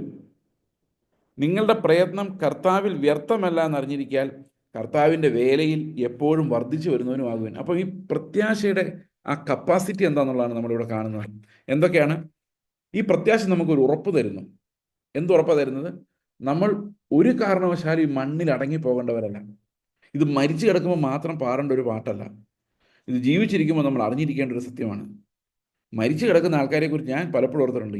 ആരും മരിച്ചാലും അവിടുന്ന് പ്രസംഗിക്കുന്ന ആൾക്കാർ പറഞ്ഞു, ഇപ്പം ഈ പ്രിയ സഹോദരൻ കർത്താവിൻ്റെ കൂടെ സ്വസ്ഥതയിൽ വിശ്രമിക്കാതിരിക്കും. എങ്ങനെ അറിയാം? ജീവിച്ചിരിക്കുമ്പോൾ ഈ ഉറപ്പ് ആരെക്കുറിച്ചും ആർക്കും ഇല്ല. മരിച്ചു കഴിയുമ്പോൾ എവിടുന്നോ ഈ ഉറപ്പ് കൊണ്ടുവന്ന് ആൾക്കാരെ ആശ്വസിപ്പിക്കും. ഈ ജീവിച്ചിരിക്കുന്ന കാലത്ത് ഈ പ്രത്യാശ ഇല്ലെങ്കിൽ എന്താണ് അതുകൊണ്ട് പ്രയോജനം? ഇവിടെ പറയുന്നത് നിങ്ങൾ ഉറപ്പുള്ളവരും കുലുങ്ങാത്തവരും, നിങ്ങളുടെ പ്രയത്നം കർത്താവിൽ വ്യർത്ഥമല്ല എന്ന് അറിഞ്ഞിരിക്കാൻ. അപ്പോൾ നമ്മൾ ഇത്രയും കർത്താവിന് വേണ്ടി അധ്വാനിക്കുന്നു, ഇറാഖിൽ പോകുന്നു, സിറിയയിൽ പോകുന്നു, ജീവൻ വെച്ച് കൊടുക്കുന്നു, പ്രയോജനമൊന്നുമില്ല. മരിച്ചു കഴിഞ്ഞാൽ നരകത്തിൽ പോകും. അല്ല, നരകത്തിൽ പോലും ഇല്ലാതായിത്തീരും, ടെർമിനേറ്റ് ചെയ്യപ്പെടും. ദർ ഇസ് നോ റിസറക്ഷൻ എന്ന് വന്നു കഴിഞ്ഞാൽ എന്തിനാണ് ഈ കഷ്ടപ്പെടുന്നത്?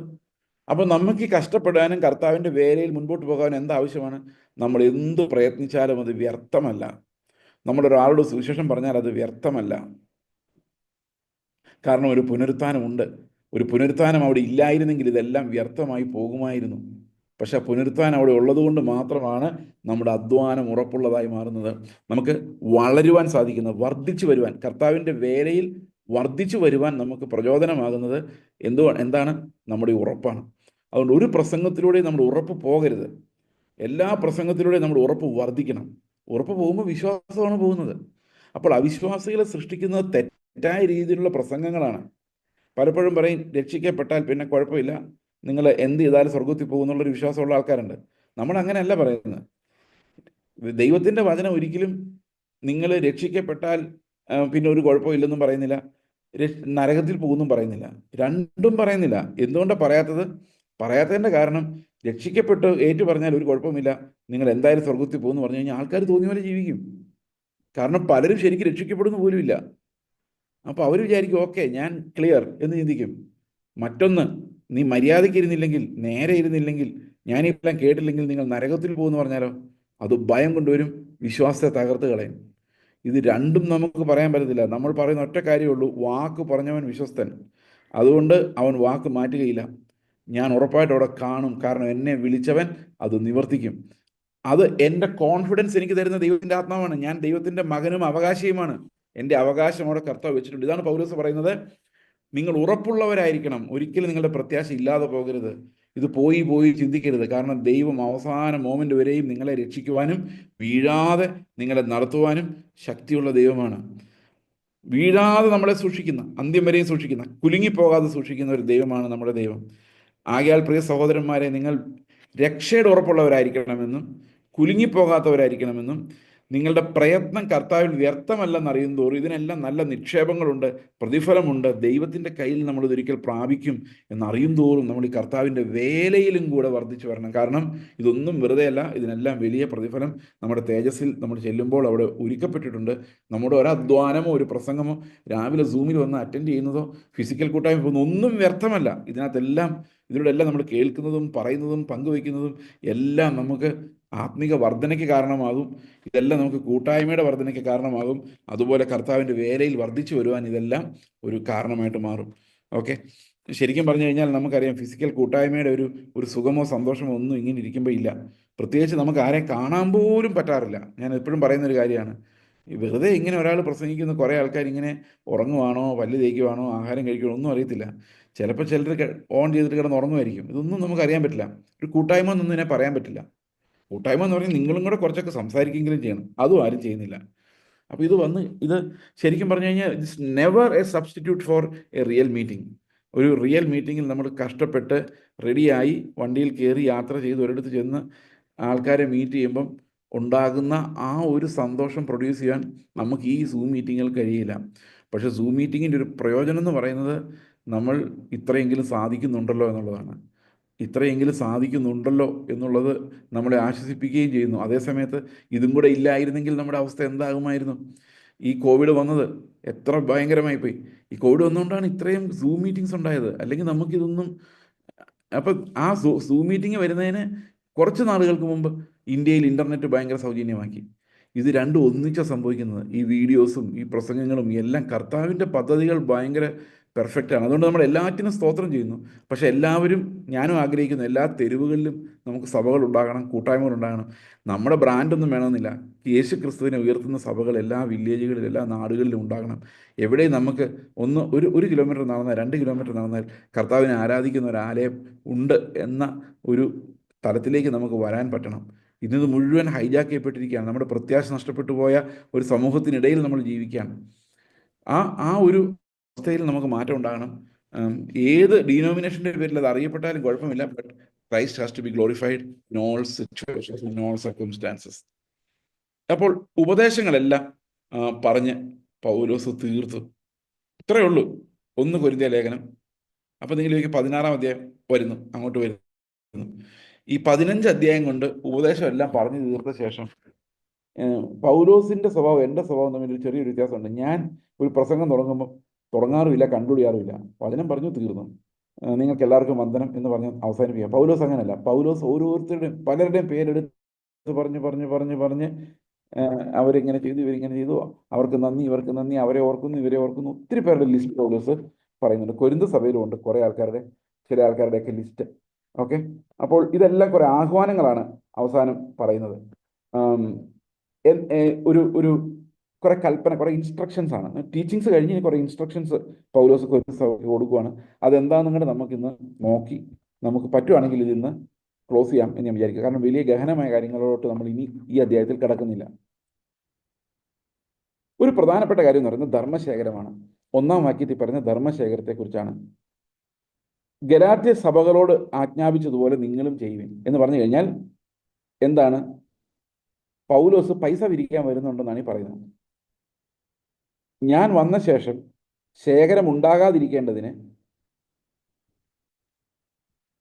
ഞാൻ വന്ന ശേഷം മാത്രം ശേഖരം ഉണ്ടാകാതിരിക്കേണ്ടതിന് ആഴ്ചവട്ടത്തിൽ 1-ാം നാൾ തോറും നിങ്ങളിൽ ഓരോരുത്തൻ തനിക്ക് കഴിവുള്ളത് ചരദിച്ച് തൻ്റെ പക്കൽ വെച്ച് കൊള്ളണം.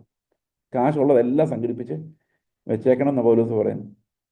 നമ്മളിപ്പോൾ കാശിൻ്റെ കാര്യം മിണ്ടാറേ ഇല്ല, മിണ്ടിയ പ്രശ്നമാണ്. ഞാനിപ്പോഴും മിണ്ടുന്നില്ല. ഓക്കെ, പൗലോസ് പറഞ്ഞ മാത്രം പറയും.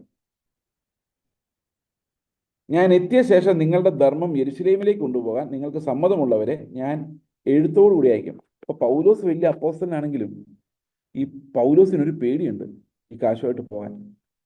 അവസാനം ആൾക്കാർ പറയും പൗലോസ് കാശ് മുഴുവൻ കൊണ്ടുപോയി. അതുകൊണ്ട് പൗലോസ് പറയാണ്, ഒന്ന് ആലോചിച്ച് നോക്കിയാൽ അപ്പോസ്തലൻ്റെ ഒരു ഗതികേട്. ഈ അപ്പോസ്തലൻ പറയുന്നത് എന്താണെന്നറിയാം? നിങ്ങൾക്ക് സമ്മതമുള്ളവരെ ഞാൻ എഴുത്തോടു കൂടി അയക്കും, അവരുടെ കയ്യിൽ തന്നെ ഇത് കൊടുത്തുവിടും.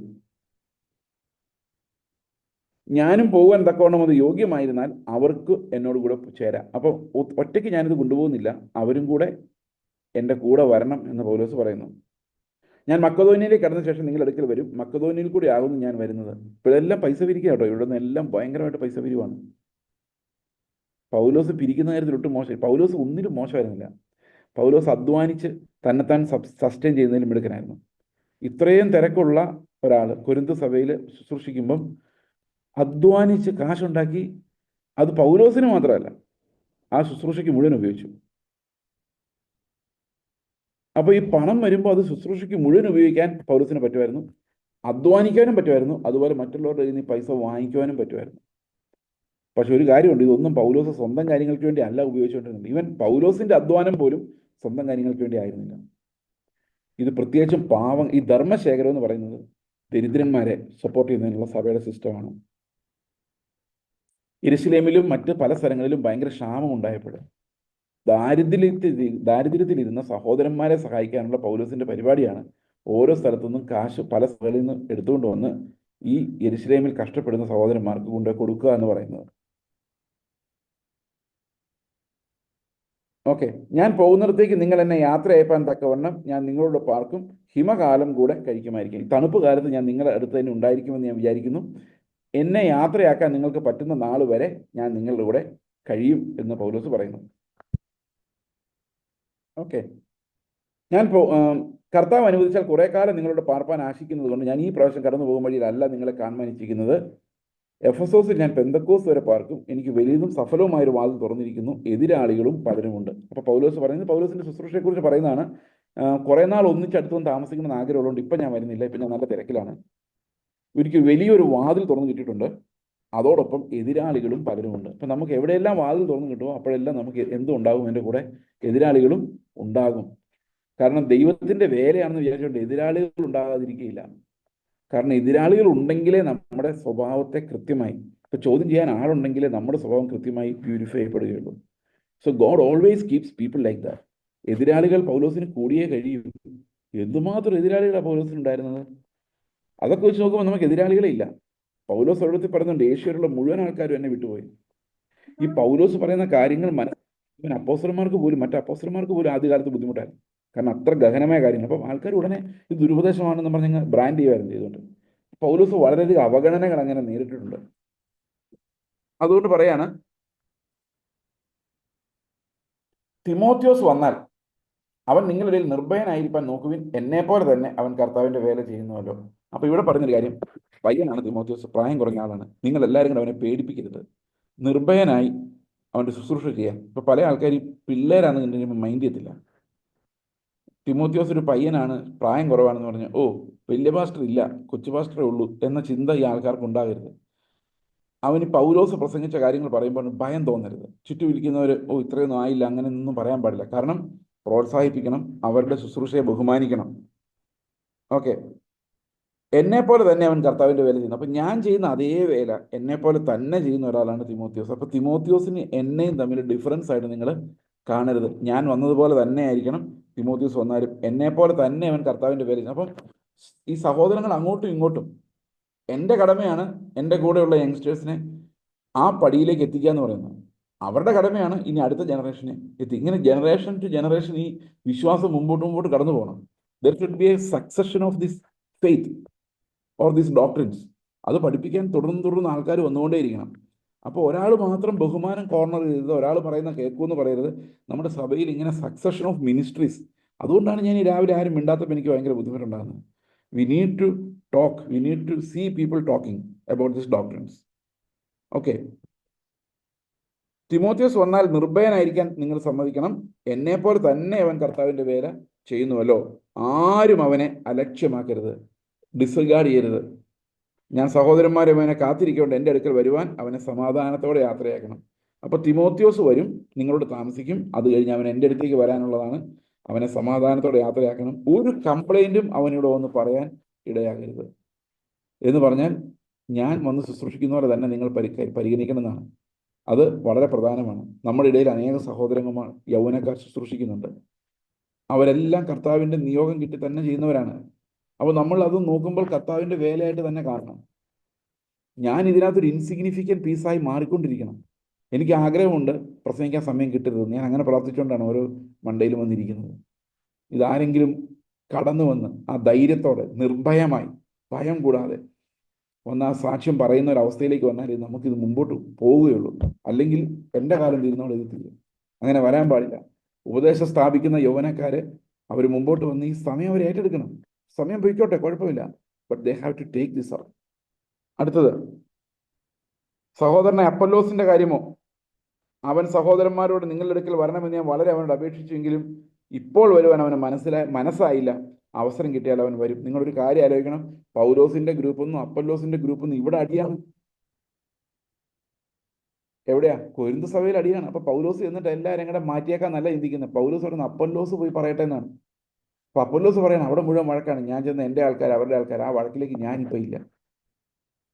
ഇവർക്ക് ആർക്കും അവരുടെ ഗ്രൂപ്പ് ഉണ്ടാക്കണ്ട. പൗലോസ് റെക്കമെൻഡ് ചെയ്യുന്ന ആരെയാണ്? പൗലോസിന്റെ ആള്, അപ്പൊല്ലോസിന്റെ ആള്. അപ്പം പൗലോസിന്റെ ആള്, പൗലോസിന് ശിങ്കിടികളൊന്നുമില്ല. എൻ്റെ ഗ്രൂപ്പ് എന്ന് പറയുന്ന ആൾക്കാരില്ല. അപ്പൊല്ലോസും പൗലോസിന്റെ ആള് തന്നെയാണ്. അവിടെ എന്ത് കോൺഫ്ലിക്റ്റ് അവിടെ ഉണ്ടായാലും സഹോദരനെ അപ്പൊല്ലോസിന്റെ കാര്യമോ അവൻ സഹോദരന്മാരോട് കൂടെ നിങ്ങളുടെ അടുക്കൽ വരണം. ഒന്നാലോചിക്കുക, അത് റിസ്ക് അല്ലേ ശരിക്കും പറഞ്ഞാൽ പൗലോസിന്?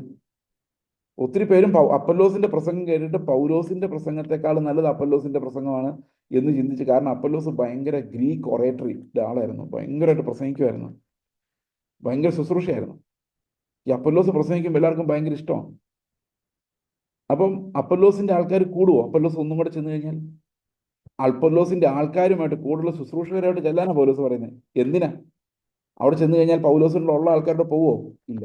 അതാണ് ശുശ്രൂഷകർ അതിനുവേണ്ടി പരിശ്രമിക്കുകയില്ല. യഥാർത്ഥ കർത്താവിന്റെ ശുശ്രൂഷ ഒരിക്കലും തന്നെത്താൻ ഗ്രൂപ്പ് ഉണ്ടാക്കിയില്ല. എൻ്റെ ജനം എന്ന് പറഞ്ഞ ആൾക്കാരെ സ്വന്തം കീശയിൽ വെക്കുകയില്ല. അവരെല്ലാവരും കർത്താവിൻ്റെ അടുത്തേക്ക് തിരിച്ചു വിടുന്നവരായിരിക്കും. ഒരു കാരണവശാലും അപ്പൊല്ലോസിന്റെ ആളെന്നോ പൗലോസിന്റെ ആളെന്നോ പൗലോസോ അപ്പൊല്ലോസോ ഒരിക്കലും ആലോചിക്കുകയില്ല. കാരണം എല്ലാ ശുശ്രൂഷകളും ക്രിസ്തുവിനെ മഹത്വപ്പെടുന്നതായിരിക്കണമെന്ന് അവരെല്ലാവരും എപ്പോഴും നിഷ്കർഷിച്ചിരുന്നു. ഇന്ന് നമ്മൾ നോക്കിക്കഴിഞ്ഞാൽ എല്ലാ ചർച്ചിലും ഗ്രൂപ്പുകളാണ്. ഓരോ നേതാക്കന്മാരും അവരുടെ കൂടെ നിൽക്കുന്ന ആൾക്കാരെ അന്വേഷിച്ചുകൊണ്ടേയിരിക്കും. ഒരു സ്ഥലത്ത് വേറെ ആൾ ചെന്ന് കയറാൻ പേടിയാണ്. നിങ്ങൾക്കറിയാം, ഒരു പാസ്റ്റർ ഒരു സഭയിൽ ഇരുന്ന് 3 വർഷം ഇരുന്നിട്ട് പോയാൽ അവിടെ മക്കളുടെ സ്ഥാനത്ത് ഒത്തിരി ആൾക്കാർ കാണും, ഒത്തിരി കൗൺസിലിംഗ് ചെയ്തിട്ടുണ്ടാവും, സ്നേഹമുള്ള ഒത്തിരി ആൾക്കാർ കാണും. പക്ഷെ രണ്ടാമത് അവിടെ ചെല്ലാൻ പറ്റില്ല. രണ്ടാമത് അവിടെ ചെന്ന് കഴിഞ്ഞാൽ ഗ്രൂപ്പ് വഴക്കുണ്ടാവുന്ന അവരുടെ പേടി. ശരിക്കും ഇതെല്ലാം ഒരാൾ വേറൊരാളെ ഭയപ്പെടുന്ന അവസ്ഥയാണ് ഇന്ന് ചുറ്റുമുള്ളത്. ഒരു ബന്ധവും ഉണ്ടാകുന്നില്ല. എല്ലാം പ്രൊഫഷണൽ. ഇപ്പം ഞാനൊരു ചർച്ചിൽ 3 വർഷം പാസ്റ്ററായിട്ടിരുന്ന് മാറി, വേറൊരാൾ വന്നു, പിന്നെ ഞാൻ അവിടെ ഇടപെടാൻ പാടില്ല, ഞാൻ അവിടെ ചെല്ലാൻ പാടില്ല. കാരണം പേടിയാണ്. കാരണം അവിടെ ഇരുന്ന് കുറേ ആൾക്കാർ പറയാം, പഴയ പാസ്റ്റർ കണ്ട് എന്തൊരു സ്നേഹമാണ്, ഇപ്പോഴത്തെ ആൾ കൊള്ളില്ല. ഈ കോമ്പറ്റീഷനാണ്. പക്ഷെ ഇവിടെ നോക്ക് എത്ര മനോഹരമാണ്. പൗലോസ് അപ്പൊല്ലോസിനെ തന്നെ പറയാണ്, നീ ചെന്ന് അവരോട് സംസാരിക്കുക. അപ്പൊല്ലോസ് പറഞ്ഞു, ഞാനിപ്പോൾ പോകുന്നില്ല. ഞാൻ അവനോട് വളരെ അപേക്ഷിച്ചു, പോ, ആകെ പ്രശ്നമാണ്. അപ്പൊല്ലോസ് പറഞ്ഞു, ഇപ്പം പോകുന്നില്ല, പൗലോസ് ചേട്ടൻ പോയാൽ മതി, ഞാൻ പിന്നെ എപ്പോഴെങ്കിലും പൊക്കോളാം. എത്ര മനോഹരം. അവസരം കിട്ടിയാൽ അവൻ വരും. ഉണർന്നിരിപ്പിൻ, വിശ്വാസത്തിൽ നിലനിൽപ്പിൻ, പുരുഷത്വം കാണിപ്പിൻ, ശക്തിപ്പെടുവിൻ, നിങ്ങൾ ചെയ്യുന്ന എല്ലാ സ്നേഹത്തിൽ ചെയ്യുവിൻ. ഉണർന്നിരിപ്പിൻ, വിശ്വാസത്തിൽ നിലനിൽപ്പിൻ, പുരുഷത്വം കാണിപ്പിൻ, ശക്തിപ്പെടുവിൻ, നിങ്ങൾ ചെയ്യുന്നതെല്ലാം. അപ്പൊ ശക്തിപ്പെടുന്തോറും നമ്മൾ ചെയ്യുന്നതെല്ലാം സ്നേഹത്തിലാകും. ഇനി കുറെ ആൾക്കാരുടെ പേരാണ്. ഇങ്ങനെയുള്ളവർക്കും അവരോടുകൂടെ പ്രവർത്തിക്കുകയും അധ്വാനിക്കുകയും ചെയ്യുന്ന ഏവനും നിങ്ങളും കീഴ്പ്പെട്ടിരിക്കണമെന്ന് ഞാൻ നിങ്ങളെ പ്രബോധിപ്പിക്കുന്നു. അപ്പൊ അപ്പൊല്ലോസിനും നിങ്ങൾ കീഴ്പ്പെട്ടിരിക്കണം, തിമോത്തിയോസിനും കീഴ്പ്പെട്ടിരിക്കണം. ഇങ്ങനെയുള്ള സകല ശുശ്രൂഷകർക്കും അവർ ശുശ്രൂഷിക്കുമ്പോൾ നിങ്ങൾ അവർ പറയുന്ന കേട്ട് കീഴ്പ്പെട്ടിരിക്കണം. അപ്പൊ പൗലോസിന്റെ ആളുകളായിട്ട് നിങ്ങൾ നടക്കരുത്. പൗലോസിന്റെ ആള് അപ്പൊല്ലോസിന്റെയും കൂടെ ആളായിരിക്കണം, കേഫാവിന്റെയും കൂടെ ആളായിരിക്കണം, യേശുക്രിസ്തുവിന്റെ ആളായിരിക്കണം. സ്തെഫാനോസും ഫെർത്തുനാത്തോസും അക്കായിക്കോസും വന്നത് എനിക്ക് സന്തോഷമായി. നിങ്ങളുടെ ഭാഗത്ത് കുറവായിരുന്നു, അവർ നികത്തിയിരുന്നില്ല. നിങ്ങൾ ആരും തിരിഞ്ഞു നോക്കിയില്ല. സാരമില്ല, ഇവര് വന്നതുകൊണ്ട് നിങ്ങളുടെ കുറവ് നികത്തപ്പെട്ടിരിക്കുന്നു. ഓക്കെ, അവർ എൻ്റെ മനസ്സും നിങ്ങളുടെ മനസ്സും തണുപ്പിച്ചുവല്ലോ. ഇങ്ങനെയുള്ളവരെ മാനിച്ചുകൊള്ളുവേൻ. സകല സഹോദരന്മാരും ആസിയയിലെ സഭകൾ നിങ്ങളെ വന്ദനം ചെയ്യുന്നു. അക്കിലാവും പ്രിസ്കയും അവരുടെ ഭവനത്തിലെ സഭകളുടെ കർത്താവിൽ നിങ്ങളെ വളരെ വന്ദനം ചെയ്യുന്നു. അക്കിലാവും പ്രിസ്കയുടെയും കാര്യം പറയുമ്പോൾ അപ്പൊല്ലോസിന്റെ കൂടെ കാര്യം പറയണം. കാരണം പലരും വിശ്വസിക്കുന്നത് ഈ അപ്പൊല്ലോസിനെ വളർത്തിക്കൊണ്ടുവന്ന അക്കിലായും പ്രിസ്കിലായും കൂടെ ചേർന്നിട്ടാണ്. അവരുടെ ഒരു മെന്റർഷിപ്പിൽ വളർന്നു വന്ന ഒരാളാണ് ഈ അപ്പൊല്ലോസ് എന്ന് പറയുന്നത്. അവർ നല്ല മെന്റേഴ്സ് ആയിരുന്നു. ഒത്തിരി ആൾക്കാരെ മെന്റർ ചെയ്യുന്ന, അവരുടെ വീട്ടിലൊരു സഭ നടത്തിക്കൊണ്ടിരുന്ന ആൾക്കാരായിരുന്നു അക്വിലായും പ്രിസ്കായും. ഇവർ വെരി ആക്റ്റീവ് മിനിസ്റ്റേഴ്സ്. സകല സഹോദരന്മാരും നിങ്ങളെ വന്ദനം ചെയ്യുന്നു. വിശുദ്ധ ചുംബനത്താൽ അന്യോന്യം വന്ദനം ചെയ്യുന്നു. ഈ വിശുദ്ധ ചുംബനം എന്ന് പറയുന്നത് നമുക്ക് അർപ്പണാഴ്ചയ്ക്ക് ശേഷം കൊടുക്കണമെന്ന് ബൈബിളിലില്ല. അതിപ്പോൾ കണ്ടാലും ആലിംഗനം ചെയ്യാം, കെട്ടിപ്പിടിക്കാം. സഹോദരന്മാർ തമ്മിലും സഹോദരിമാർ തമ്മിലും അതാണ് സംസ്കാരം. ഓക്കെ, ബൈബിളിൽ അങ്ങനെയും പറയുന്നില്ല, ചില ആൾക്കാർ പറയാറില്ല. സഹോദരന്മാർ തമ്മിലും സഹോദരിമാർ തമ്മിലും വിശുദ്ധ ചുംബനം കൊണ്ട് വന്ദനം ചെയ്യുവാൻ നമുക്ക് പ്രത്യേകമായിട്ട് കർത്തൃമേഷയുടെ ആവശ്യമില്ല, എപ്പോൾ കണ്ടാലും ചെയ്യാം. പൗലോസായ എൻ്റെ കയ്യാൽ വന്ദനം. കർത്താവിനെ സ്നേഹിക്കാത്തവൻ ഏവനും ശപിക്കപ്പെട്ടവൻ. നമ്മുടെ കർത്താവ് വരുന്നു. കർത്താവായ യേശു ക്രിസ്തുവിന്റെ കൃപ നിങ്ങളോട് ഇരിക്കുമാറാകട്ടെ. ഇതെല്ലാം നമ്മൾ എക്സ്പ്ലെയിൻ ചെയ്യേണ്ട കാര്യമില്ല, ഇതെല്ലാം എക്സ്പ്ലെയിൻ ചെയ്ത് കഴിഞ്ഞതാണ്. നിങ്ങൾക്ക് എല്ലാവർക്കും ക്രിസ്തു യേശുവിലെ എൻ്റെ സ്നേഹം. ആമേൻ. അപ്പോൾ ഇതിനകത്തെല്ലാം അൾട്ടിമേറ്റ്ലി പറയുന്നത് സ്നേഹമാണ്. കൊരിന്ത സഭയുടെ ഒരു തീം എന്ന് പറഞ്ഞു കഴിഞ്ഞാൽ തന്നെ സ്നേഹമായിരിക്കും എന്ന് ഞാൻ വിചാരിക്കുന്നു. കർത്താവിനോടുള്ള സ്നേഹം, കർത്താവ് നമുക്ക് തരുന്ന സ്നേഹം, പങ്കുവെക്കപ്പെടുന്ന സ്നേഹം, ദോഷം കണക്കിടാത്ത സ്നേഹം, അപ്പൊല്ലോസ് എതിരാളിയായിട്ട് പൗലോസിന് തോന്നാത്ത സ്നേഹം, തിമോത്തിയോസ് യങ്സ്റ്റർ അല്ലേ, അവനെ വിട്ടേക്കാം എന്ന് ചിന്തിക്കാത്ത, അവനെ ബഹുമാനിക്കുന്ന സ്നേഹം, എല്ലാ ശുശ്രൂഷകരെയും ബഹുമാനിക്കുന്ന സ്നേഹം, പരസ്പരം വന്ദനം ചെയ്യുന്ന സ്നേഹം, വിശുദ്ധ ചുംബനത്താൽ അങ്ങോട്ടും ഇങ്ങോട്ടും വന്ദനം ചെയ്യുന്ന, പിണക്കമില്ലാത്ത, വഴക്കില്ലാത്ത, ഫ്രിക്ഷൻ ഇല്ലാത്ത, ഒരാളുടെ ആളാ ഞാനെന്ന് പറയാത്ത നിഷ്കളങ്കമായ ദൈവത്തിൻ്റെ സ്നേഹം. ഇതാണ് കൊരിന്ത സഭയോടും ആവശ്യപ്പെടുന്നത്. കൃപാവരങ്ങളല്ല, അത് നല്ലതാണ്, അതിനേക്കാൾ മുകളിൽ സ്നേഹം ആഘോഷിക്കപ്പെടുന്ന ഒരു ലേഖനം കൂടിയാണ് ഇവിടെ അവസാനം എഴുതിപ്പിക്കും, നിങ്ങൾ എല്ലാവർക്കും ക്രിസ്തു യേശുവിൽ എൻ്റെ സ്നേഹം. ആമേൻ. അങ്ങനെ തന്നെ അത് ആയിരിക്കട്ടെ. ദൈവം നിങ്ങളെല്ലാവരും അനുഗ്രഹിക്കട്ടെ. നമുക്ക് അടുത്ത ആഴ്ച വീണ്ടും കാണാം. God bless you. പ്രാർത്ഥിക്കാം. ഞങ്ങളുടെ സ്വർഗസ്ഥ പിതാവേ, ഞങ്ങൾ സുവിശേഷത്തിൻ്റെ ആത്മാവുള്ളവരായി, കർത്താവെ അങ്ങയുടെ ആത്മാവുള്ളവരായി, അങ്ങയുടെ ജീവനുള്ളവരായി, ജീവിപ്പിക്കുന്ന ആത്മാവായ ക്രിസ്തുവിൻ്റെ ജീവനാൽ പ്രത്യാശയുള്ളവരായി, ഉറപ്പുള്ളവരായി, ധൈര്യമുള്ളവരായി, നിത്യജീവനിലേക്ക് കടന്നവരെ പോലെ, മരണത്തെ ഭയപ്പെടാതെ വിഷമുള്ള നീങ്ങിപ്പോയവരെ പോലെ അങ്ങേ ആരാധിക്കുവാനും അങ്ങയുടെ മുമ്പിൽ ജീവിക്കുവാനും വേലയിൽ വർദ്ധിച്ചു വരുവാനും ജീവിതത്തിൽ വളർന്നു വരുവാനും എല്ലാം ഞങ്ങളെ സഹായിക്കണമേ. അവിടുത്തെ കരങ്ങളിൽ ഞങ്ങളെ സമർപ്പിക്കുന്നു. കർത്താവായ യേശു ക്രിസ്തുവിൻ്റെ നാമത്തിൽ തന്നെ. ആമേൻ. നമ്മുടെ കർത്താവായ യേശു ക്രിസ്തുവിൻ്റെ കൃപയും പിതാവായ ദൈവത്തിൻ്റെ സ്നേഹവും പരിശുദ്ധാത്മാവിൻ്റെ കൂട്ടായ്മയും നാം ഏവരോടും ലോകത്തിലെ സകല വിശുദ്ധന്മാരോടും ഇന്നു മുതൽ എന്നേക്കും ഉണ്ടായിരിക്കുമാറാകട്ടെ. നമുക്ക് കരങ്ങൾ ഉയർത്തി കർത്താവിനെ സ്തോത്രം ചെയ്യാം. Praise the Lord. സ്തോത്രം.